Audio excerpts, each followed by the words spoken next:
بسم اللہ الرحمن الرحیم۔ آج ہم سورۃ الفرقان کے بارے میں پڑھیں گے۔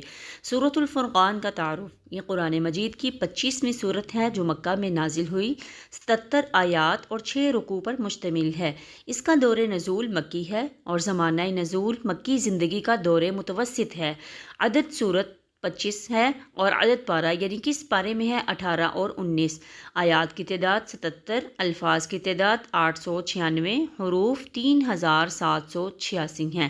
سورۃ الفرقان کی وجہ تسمیہ۔ فرقان کا معنی فرق کرنا اور جدا کرنا ہے، یعنی وہ چیز جس کے ذریعے حق و باطل کے درمیان فرق کیا جا سکے۔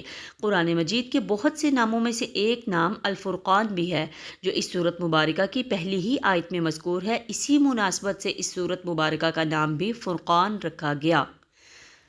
سورۃ الفرقان کی خصوصیت۔ اس سورت مبارکہ کی خاص بات یہ ہے کہ اس میں حضور صلی اللہ علیہ وسلم کا شکوہ ذکر کیا گیا ہے جو آپ صلی اللہ علیہ وسلم قیامت والے دن اللہ تعالیٰ سے کریں گے کہ اے میرے رب، میری قوم نے اس قرآن کو چھوڑ دیا تھا۔ امام ابن قیم رحمہ اللہ فرماتے ہیں قرآن مجید کو چھوڑنے کی کئی صورتیں ہیں۔ ایک یہ کہ قرآن کو نہ سنے اور نہ اس پر ایمان لائے، دوسری یہ کہ ایمان بھی ہو، قرآن پڑھتا بھی ہو لیکن اس پر عمل نہ کرے، تیسری صورت یہ ہے کہ زندگی کے معاملات اور تنازعات میں قرآن کو فصیل نہ بنائے، چوتھی صورت یہ ہے قرآن میں غور و فکر اور تدبر نہ کرے، پانچویں صورت یہ ہے کہ روحانی بیماریوں میں قرآن سے شفا حاصل نہ کرے۔ سورت میں مشرکین کے اعتراضات کا جواب ہے، جس کے بارے میں مشرکین مختلف قسم کے اعتراضات اٹھاتے اور اس کی آیات کو جھٹلاتے تھے۔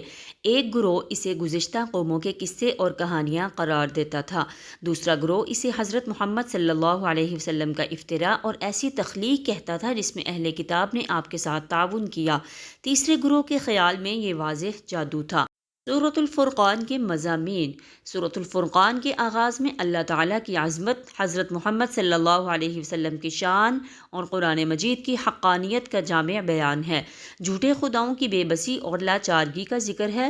قرآن مجید اور عقیدہ رسالت پر مشرکین کے اعتراضات کا بھرپور جواب دیا گیا ہے۔ اس صورت میں حضرت محمد صلی اللہ علیہ وسلم کی شان میں گستاخی کرنے والے ظالموں کی حسرت کا بیان ہے۔ انبیاء کرام کو جھٹلانے والی قوموں پر اللہ تعالیٰ کے عذاب کا ذکر کر کے قریش مکہ اور ایسے تمام مجرموں کے اللہ کے عذاب سے ڈرایا گیا ہے۔ اور اس صورت میں رحمان کے بندوں کی خصوصیات بیان کی گئی ہیں۔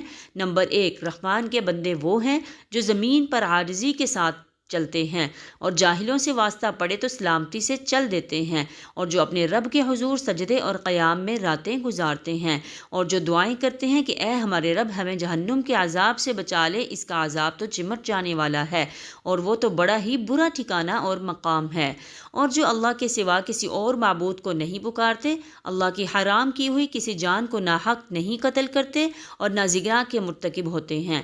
یہ کام جو کوئی کرے اور اپنے گناہ کا بدلہ پائے گا، قیامت کے روز اس کے عذاب میں درجہ بدرجہ اضافہ کیا جائے گا اور اسی میں وہ ہمیشہ ذلت کے ساتھ پڑا رہے گا، الا یہ کہ کوئی ان گناہوں کے بعد توبہ کر چکا ہو اور ایمان لا کر عمل صالح کرنے لگا ہو۔ ایسے لوگوں کی برائیوں کو اللہ بلائیوں سے بدل دے گا اور وہ بڑا غفور و رحیم ہے، اور جو شخص توبہ کر کے نیک عمل اختیار کرتا ہے تو وہ اللہ کی طرف حقیقی معنوں میں پلٹ آتا ہے۔ اور رحمان کے بندے وہ ہیں جو کسی باطل میں شریک نہیں ہوتے اور کسی لغو چیز سے ان کا گزر ہو تو وقار کے ساتھ گزر جاتے ہیں، اور جنہیں اگر ان کے رب کی آیتیں سنا کر نصیحت کی جاتی ہے تو وہ ان سے اندھے بہرے نہیں ہو جاتے۔